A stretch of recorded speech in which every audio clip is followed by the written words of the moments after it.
कृष्ण करुणा सिंधु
यशोदानंदन ब्रज जन रंजन यशोदानंदन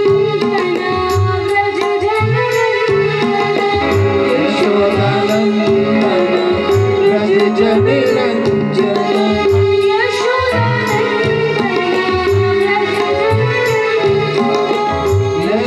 यशोदानंदन ब्रज जन रंजन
Hare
विश्वपाद परम पूज्य श्री चक्रधर प्रसाद ब्रह्मचारी जी महाराज की जय।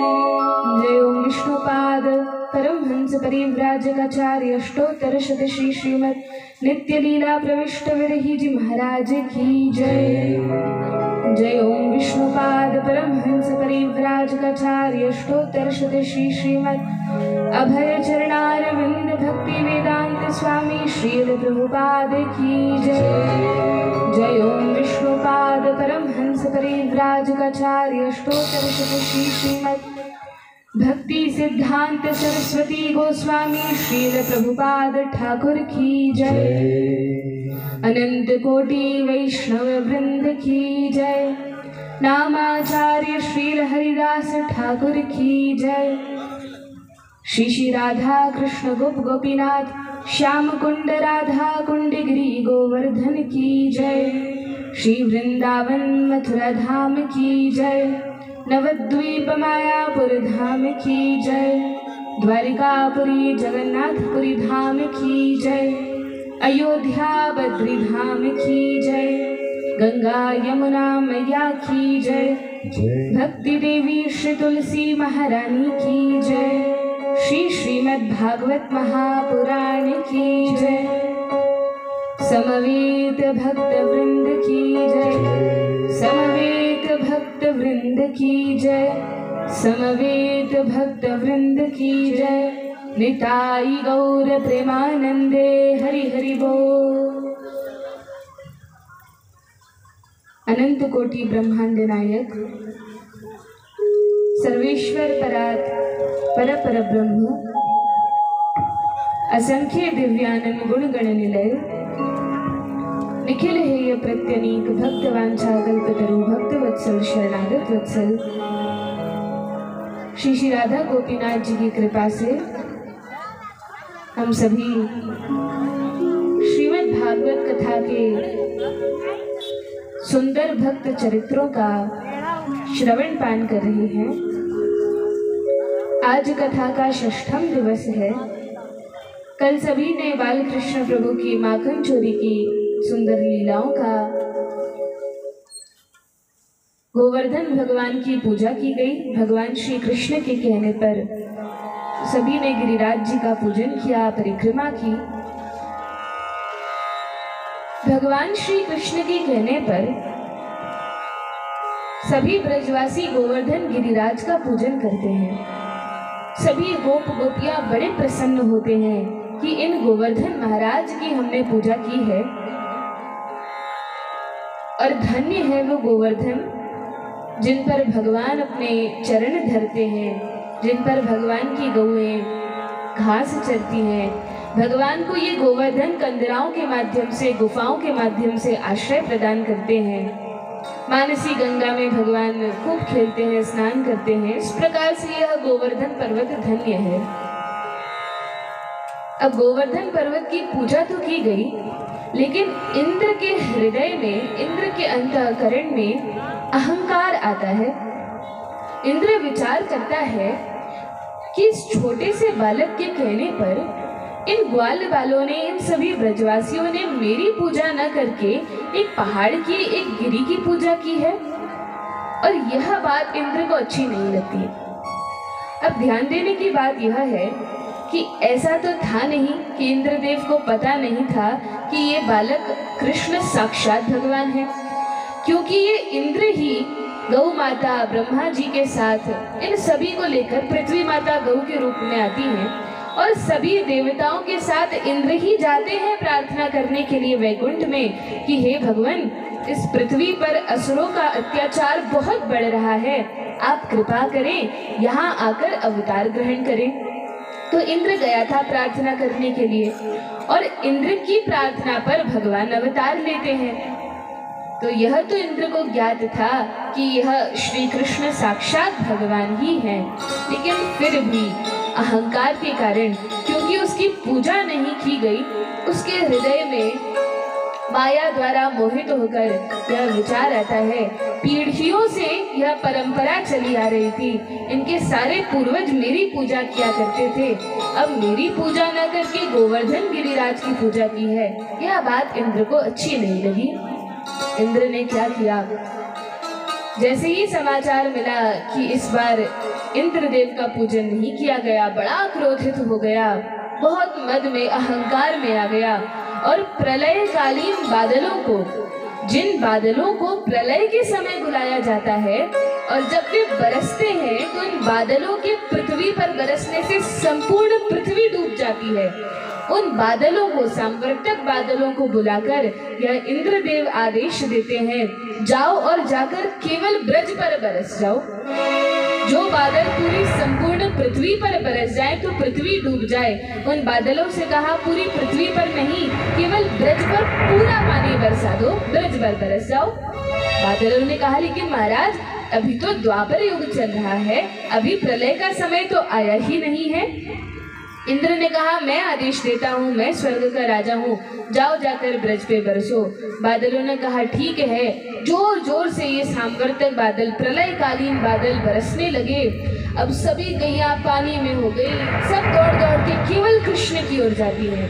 गौ माता को भी पता है, बछड़ों को भी पता है कि हमेशा हमारी रक्षा करने वाले केवल नंद नंदन भगवान श्री कृष्ण ही हैं।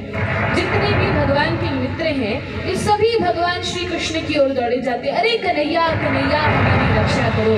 सभी भगवान के पास जाते हैं, सभी बड़े ग्वाल बाल, बूढ़े ग्वाल बाल, गैया भैंस जो कुछ भी थे सब भगवान की ओर चले आते हैं।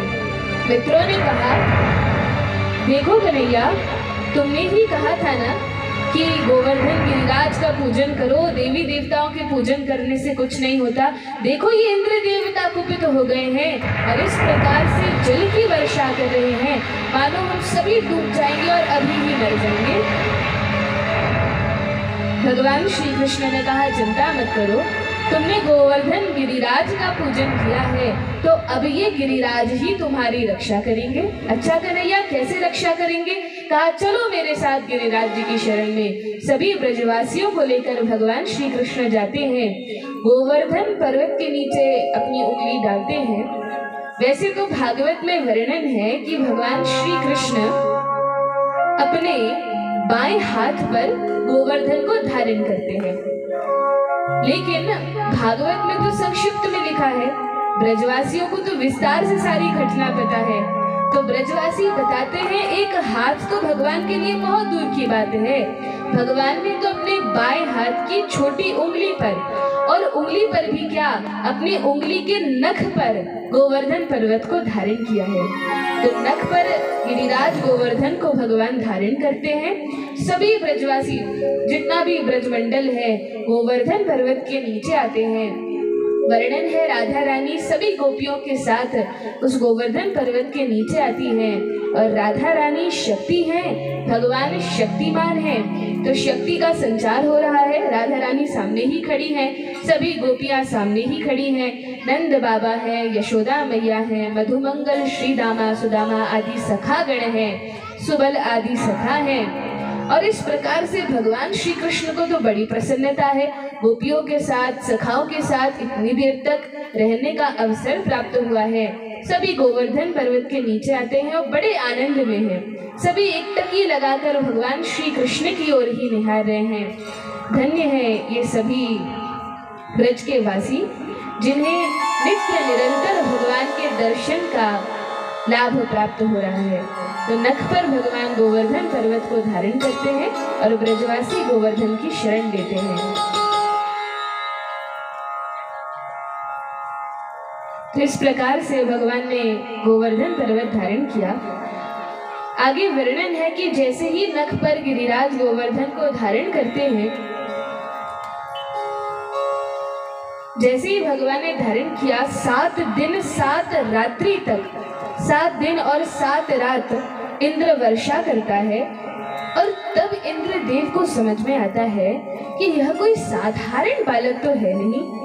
पहले तो इंद्रदेव जानते थे कि ये साक्षात भगवान है, लेकिन फिर हृदय में इस प्रकार घमंड आ गया। अब समझ में आता है, अब जब माया का पर्दा हटता है तब इंद्रदेव समझते हैं अरे ये मैंने क्या किया, यह तो साक्षात भगवान है, मैंने तो भगवत अपराध कर दिया है। अब बादलों को आदेश दिया रुक जाओ और मत बरसो। बादलों ने बरसना बंद कर दिया, सूर्यदेव आ गए, इस प्रकार से सभी कुछ धीरे धीरे सूखने लगा। भगवान श्री कृष्ण बड़े प्रसन्न थे गोवर्धन पर्वत को धारण करते हुए। वर्णन है कि जब इंद्रदेव क्षमा मांगने के लिए भगवान के पास आते हैं तो भगवान श्री कृष्ण बहुत मुस्कुराते हैं और कहते हैं, कोई बात नहीं इंद्रदेव, अभी कल हमने वर्णन सुना था कि जब ब्रह्मा जी आते हैं और ब्रह्मा जी बालकों की चोरी करके ले जाते हैं, बालकों को बछड़ों को चुरा कर ले जाते हैं और वे क्षमा मांगने आते हैं, तो भगवान श्री कृष्ण उन्हें क्षमा तो करते हैं लेकिन प्रसन्न नहीं होते, अधिक मुस्कुराते नहीं हैं। लेकिन जब इंद्रदेव क्षमा मांगने आते हैं तो वे सुरभि गाय को आगे रखते हैं, सुरभि गौ माता के साथ क्षमा मांगते हैं और उन पर भगवान श्री कृष्ण बहुत प्रसन्न होते हैं। तो भक्तों ने कहा कि ब्रह्मा जी पर भगवान प्रसन्न नहीं हुए, इंद्रदेव पर प्रसन्न हो गए। दोनों ने अपराध किया था। इंद्रदेव ने तो अधिक बड़ा अपराध किया था, ब्रजवासियों को कष्ट दिया था। ब्रह्मा जी ने तो कोई कष्ट नहीं दिया था। फिर क्यों इस प्रकार भगवान ब्रह्मा जी से नाराज थे और इंद्रदेव पर प्रसन्न थे? तो आचार्य गण वर्णन करते हैं कि ब्रह्मा जी भले ही उन्होंने अपराध किया था, लेकिन वे भगवान के मित्रों, ग्वाल बालों को और गौओं को भगवान से दूर ले गए थे। इस कारण से भगवान उन्हें क्षमा नहीं करते। दूसरी ओर इंद्रदेव वर्षा करते हैं, अपराध करते हैं, लेकिन उनके इस अपराध के कारण जितनी भी गोपियां हैं जो तरसती थी कि एक झलक हमें भगवान श्री कृष्ण की देखने को मिल जाए, बार बार मैया के पास जाती थी शिकायत करने के लिए ताकि वहां रुकने का अवसर मिल जाए। तो ऐसा सुंदर अवसर प्राप्त हुआ कि 7 दिन 7 रात सभी गोपी भगवान श्री कृष्ण के साथ ही खड़ी थी। कोई बहाने बनाने की आवश्यकता ही नहीं थी, नित्य भगवान के साथ थी। और इस कारण से, क्योंकि भगवान अपने भक्तों के साथ ही रहे 7 दिन और 7 रात, भगवान श्री कृष्ण बड़े प्रसन्न थे। वर्णन है कि यह गोपियां बहुत ही सरल हैं, बहुत सहज हैं, इनका भाव बड़ा मधुर है। एक दिन शरद ऋतु का समय था और भगवान श्री कृष्ण ने पिछले युग में, त्रेता युग में जितने भी संत थे, साधु थे, वैष्णव थे, इन्हें वरदान दिया था कि जब द्वापर युग आएगा तब मैं आप सबकी प्रसन्नता के लिए अलग अलग अवतार धारण करके आपकी इच्छा पूर्ण करूंगा। कौन सी इच्छा पूर्ण करूंगा? तो वर्णन है जिस समय भगवान श्री रामचंद्र सीता माता के साथ वनवास में गए थे, उस वनवास के काल में दंडकारण्य के जितने भी ऋषि मुनि संत महात्मा थे, वे जब देखा करते थे कि ये सीता मैया को कितना सौभाग्य प्राप्त है, हर समय श्री रामचंद्र की सेवा करती हैं, उनके चरण दबाती हैं, उनकी आंतरिक सेवा करती हैं, इन ऋषियों को हृदय में ऐसा भाव आता था, काश हम भी सीता मैया के समान भगवान की सेवा करें, उनके साथ रहकर। जिस प्रकार माधुर्य भाव में ये सीता देवी भगवान से प्रेम करती हैं, वैसे हम भी भगवान की पत्नी बनकर उनकी सेवा करें। लेकिन ये तो साधु संत थे, महात्मा थे, कैसे पत्नी बन के सेवा कर सकते थे?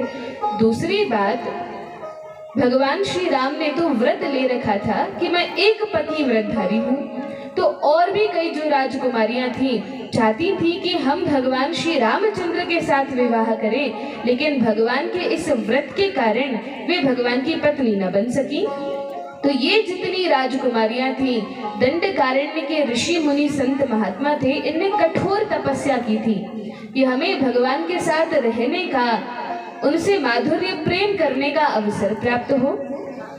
तो उन्होंने वरदान दिया था, श्री रामचंद्र वरदान देते हैं कि जब मैं द्वापर में आऊंगा कृष्णचंद्र के रूप में, तब मैं बहुत सारे विवाह करूंगा और आप सभी लोग गोपी बनकर आना, तब मैं आप सबकी इच्छा पूर्ण करूंगा। अब द्वापर में वे सभी दंडकारण्य के बड़े बड़े तपस्वी ऋषि आते हैं गोपी बनकर भगवान श्री कृष्ण को प्रसन्नता प्रदान करने के लिए, उनकी सेवा करने के लिए, उनके साथ रहने के लिए। बोलिए वृंदावन बिहारी लाल की जय।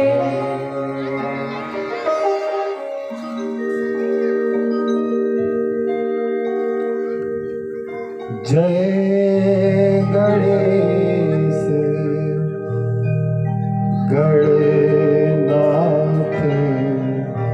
दयानिधि सकल विघ्न कर दूर हमारे मम बंधन स्वीकार करो प्रभु चरण शरण हम आए तुम्हारी। जय नंद लाला जय गोपाला जय नंद लाला जय गोपाला जय नंद लाला जय गोपाला लाला जय गोपाला लाला जय गोपाला श्री राधे गोविंदा मन भज में हरि का प्यारा नाम है। श्री राधे गोविंदा मन भज में हरि का प्यारा नाम है। गोपाल हरि का प्यारा नाम है लाला हरि का प्यारा नाम है।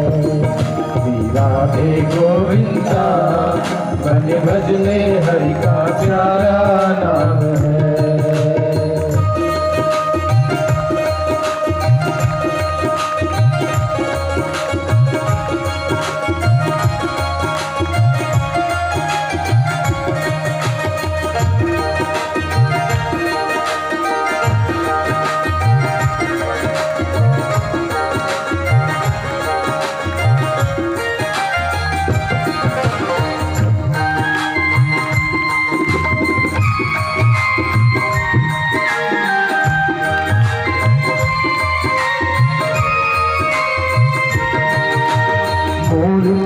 सिर गजबल माला केसर तिलक लगाए केसर तिलक लगाए और मुकुट सिर गलबन माला केसर तिलक लगाए केसर तिलक लगाए। वृंदावन की कुंज गली में सबको नाच नचाए जी सबको नाच नचाए। श्री राधे गोविंदा मन भज ले हरि का प्यारा नाम है। श्री राधे गोविंदा मन भज ले हरि का प्यारा नाम है।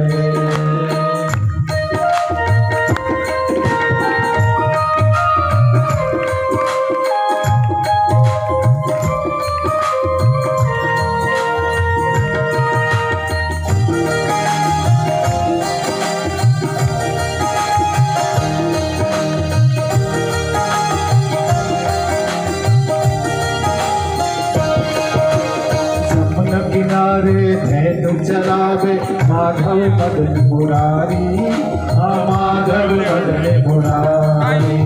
जमुना किनारे धैनु चलावे माधव मदन मुरारी माधव मदन मुरारी। मधुर मुरलिया जभी बजावे हर ले सुध बुध सारी नदी सर ले सुध बुध सारी। श्री राधे गोविंदा मन भज ले हरि का प्यारा नाम है। श्री राधे गोविंदा मन भज ले हरि का प्यारा नाम है।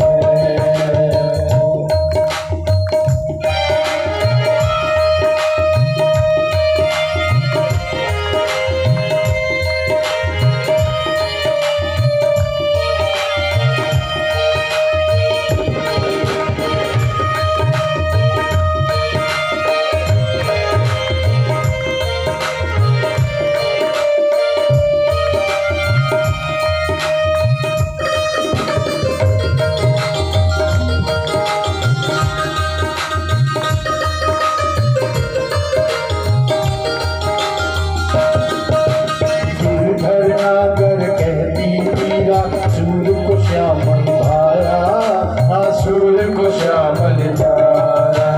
गिरधर नागर कहती मीरा, सूर्य को श्यामल भाया, सूर्य को श्यामल धारा। तुकाराम और नामदेव ने विठ्ठल विठ्ठल गाया, आज विठ्ठल विठ्ठल गाया।